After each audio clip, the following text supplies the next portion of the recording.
tarde, tudo bem com vocês? Eu sou a professora Laura e hoje nós vamos fazer uma revisão da apostila 3 e 4. Semana passada nós fizemos uma revisão da apostila 1 e 2, essa semana vai ser a 3 e a 4. Vamos lá? Então, na unidade 6, vou colocar aqui, ó, unidade 6, tá? Planeta Terra. Falaremos sobre o que podemos ver no céu, que está na página 4 e 5. Satélites, que está na página 9. Superfície da Terra, que está na página 18. E mapas e globos terrestres, que se encontra na página 22. Já na unidade 7, nós vamos falar sobre composição e característica do solo, que está na página 9. Tipos de solo, que está na página 10, 11, 12 e 13, tá? Da página 10 até a página 13. Preparando o solo e cuidando da plantação. Está na página 23. Drenagem, irrigação, adubação e aração. Se encontra na página 24, 25 e 26, tá? Essa é a unidade 7, tá bom? Usos do solo. O que nós podemos ver no céu? Quando você olha para o céu durante a noite, o que você consegue perceber? Eu percebo a lua, milhares de estrelas. Durante o dia eu consigo ver o sol, né? As nuvens. No interior, em fazendas, a quantidade de estrelas vistas é grande, muito maior que nas cidades. Na cidade, há dificuldade de observar o céu, devido às luzes. Podemos chamar de poluição luminosa. Poluição, como eu falei, poluição luminosa. Poluição luminosa é um tipo de poluição causada pelo excesso de iluminação nas cidades. Tá? O excesso de luz, que acaba ofuscando a luz de muitas estrelas. Durante o dia, não é fácil observar estrelas no céu, né? Se a gente olhar para o céu, a gente não consegue ver as estrelas durante o dia, somente à noite. Por causa do sol. A luz do sol, a claridade, a luz do sol que se espalha, acaba se espalhando e escondendo as estrelas. Os satélites, eles são objetos celestes menores e rochosos que giram ao redor de um planeta. Artificiais, satélite artificial. É aquele satélite que foi construído pelo homem e enviado ao espaço, tá? Ele possibilita sinais de TV, internet, rádio, tá? Pelo planeta inteiro. Já o satélite natural. Nosso planeta tem um único satélite natural. Qual é? A Lua, muito bem. A Lua é um satélite natural e ela pode ser vista no céu em diferentes momentos. Vou colocar aqui, satélite natural, Lua, e artificial, construído pelo homem. Tá bom? Vou colocar aqui duas imagens. A imagem do satélite natural, a Lua, e vou colocar a imagem de um satélite artificial, tá? Aquele construído pelo homem.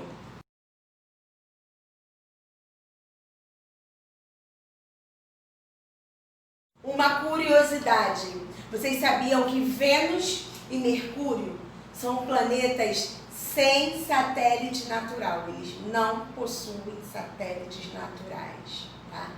Já Marte e Júpiter têm mais de um satélite natural.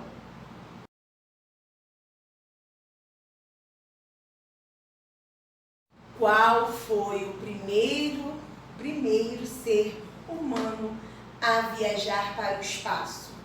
Vocês lembram? Yuri Gagarin foi o primeiro ser humano a viajar para o espaço. Ele deu uma volta em torno da Terra na nave Vostok 1, no ano de 1961, no dia 12 de abril, e durou 108 minutos. Yuri Gagarin foi recebido como herói da Rússia.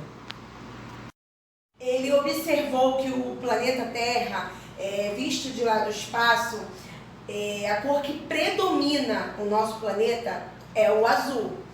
Aí tem o azul, ele representa a água, tá bom? Verde, as cores que tem no nosso planeta, representa as florestas e matas.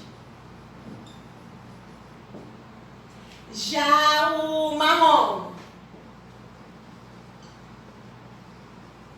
representa montanhas e desertos, tá bom?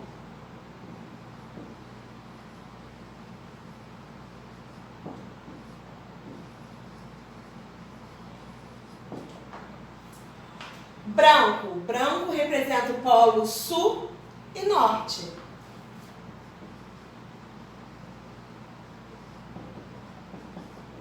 Polo sul e norte.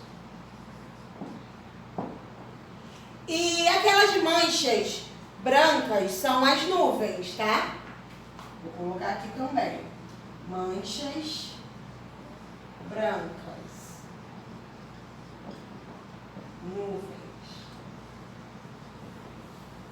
Ok? Além dessas características, nós podemos notar que a Terra vista do espaço ela tem um formato redondo, tá? Formato esférico. O planeta Terra é o único habitável.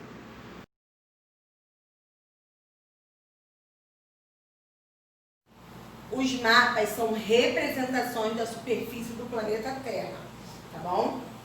Tem um mapa mundi político, que nós observamos os limites de todos os países do mundo e os oceanos, e tem o mapa político dos continentais, tá?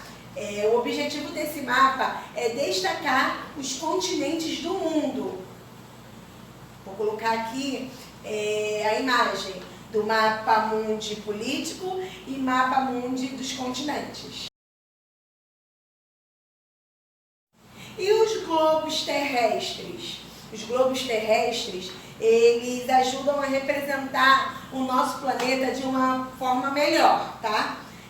Como ele tem um formato esférico, fica um melhor entendimento do planeta Terra, tá?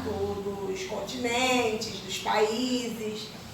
Ah, pessoal, os mapas também são conhecidos como planisférios, tá bom? Então, nós vamos recapitular aqui a unidade 6, tá? Poluição luminosa, causada pelo excesso de luz. Os satélites têm o natural e o artificial. Natural a Lua, artificial aquele construído pelo homem, tá? Marte e Júpiter. Júpiter tem mais de um satélite natural. Vou colocar aqui, mais de um satélite natural, tá? Vênus e Mercúrio, eles não possuem satélites, tá bom? Yuri Gagarin foi o primeiro ser humano a viajar ao espaço no dia 12 de abril de 1961. Vou colocar aqui unidade 6, só para recapitular. Ainda sobre a unidade 6, tá? A cor predominante do nosso planeta, qual é a cor? O azul, tá bom? O planeta Terra, ele é o único habitável. Os mapas também são conhecidos como planisférios, tá bom? Tem o político, que mostra os limites de todos os países do mundo, os oceanos, e os continentais, que destaca os continentes, tá bom? Globo, vou colocar aqui, globo terrestre. O globo terrestre representa o planeta de uma forma melhor, já que ele é esférico, tá? Então, agora nós vamos falar sobre a unidade 7, tá bom? O solo, a composição do solo, tá? Ele é composto basicamente de minerais obtidos pela transformação de alguma coisa em outra menor, tá? Que quebra em pedaços menores. É a desintegração das rochas de água, ar, matéria orgânica e restos de plantas. Há animais em decomposição também, tá? Além desses componentes, tem os seres vivos que habitam o solo. As minhocas são um exemplo. Quando analisamos o solo, nós podemos observar que a cor e a textura, o tamanho dos grãos, a permeabilidade, que é quando as substâncias passam por ele, tá bom? E as substâncias que encontramos no solo, depois eu vou anotar no final. Água, seres vivos como as minhocas, restos de plantas e animais em decomposição, ar, substâncias minerais, tá bom?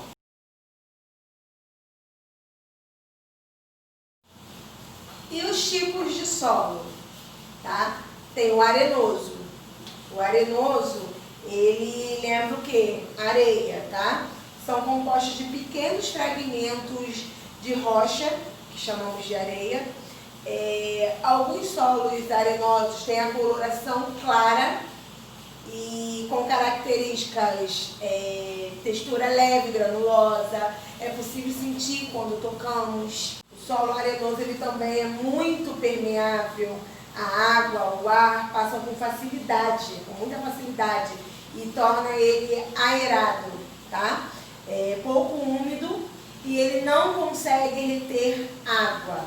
Ele é pobre em nutrientes, ou seja, a água passa com muita facilidade e leva parte dos nutrientes para a superfície do solo, tá? Para as partes mais profundas. Os solos argilosos, formado por um tipo de terra fina, tá? Ele é composto de grãos muito pequenos, tá? Muito compactados, quase não tem espaço entre um grão e o outro. Ele tem a coloração avermelhada, a textura dele é macia, ele é pouco permeável, só que ele é rico em nutrientes. Os solos humosos, tá? Ele é formado por uma terra escura, só que ele é riquíssimo em matéria orgânica e ele é muito fértil, tá bom? Tem grande quantidade de restos orgânicos, de plantas e animais em decomposição. Essa riqueza se dá pela presença de minhocas nesse tipo de solo, tá? E que elas acabam contribuindo para o processo de decomposição e formando humus. E acabam também liberando nutrientes para o solo. A característica dos solos humosos, eles têm a textura úmida e levemente granulosa, tá? Tem aparência de terra fofa, ele é muito permeável, a água e o ar penetram com muita facilidade nesse tipo de solo, e permanecem nesse solo. Ele é rico em nutrientes e as plantas se desenvolvem com muita facilidade. Ele é ótimo para o plantio. Solo calcário, eles são típicos de lugares desérticos, tá? Contém muito cal. Cal ele é encontrado em lojas de materiais de construção, tá? Pode apresentar coloração clara, tem a textura seca e granulosa, ele é muito permeável, só que ele tem poucos nutrientes, podendo ser muito seco e cheios de rochas. Ele não tem muita matéria orgânica, tá? E não é indicado para a agricultura. Eu vou colocar no final a foto dos tipos de solo: arenoso, argiloso, humoso e calcário.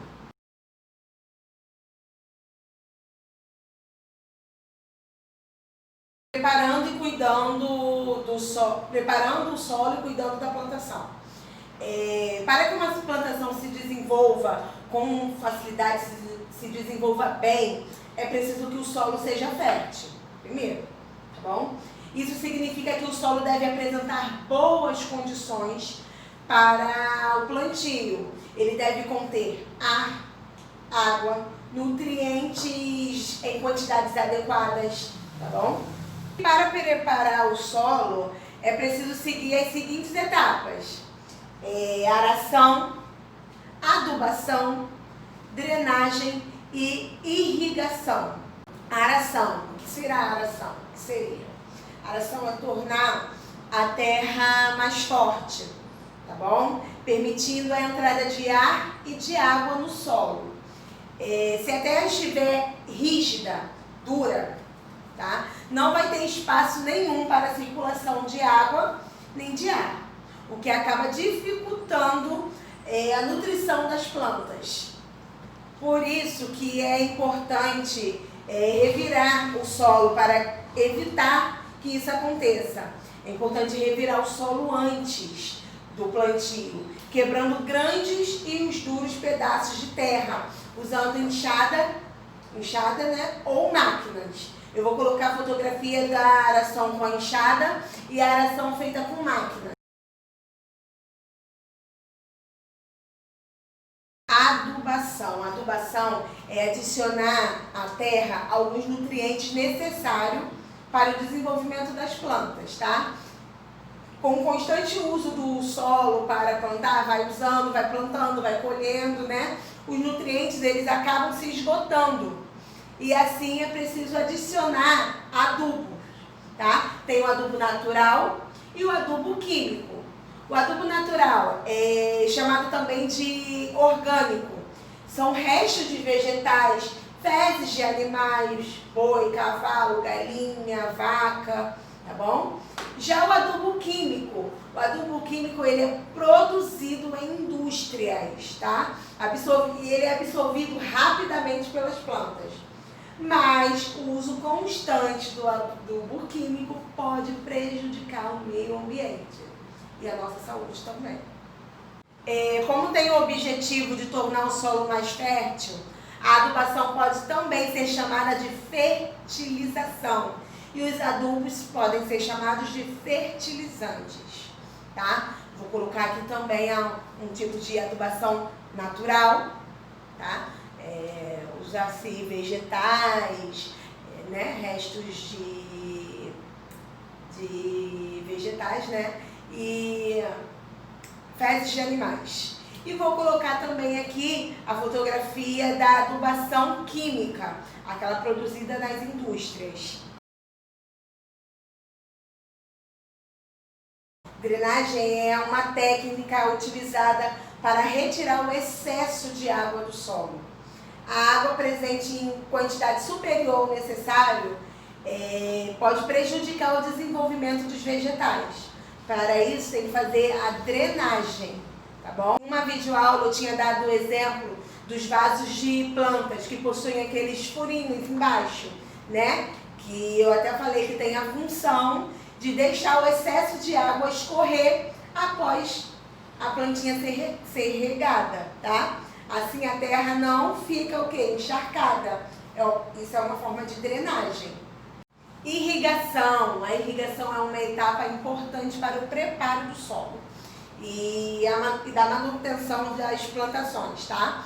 Significa fornecer água em quantidade adequada ao tipo de vegetação que está sendo cultivada, ao tipo de vegetal cultivado, tá? E tem várias formas de irrigar.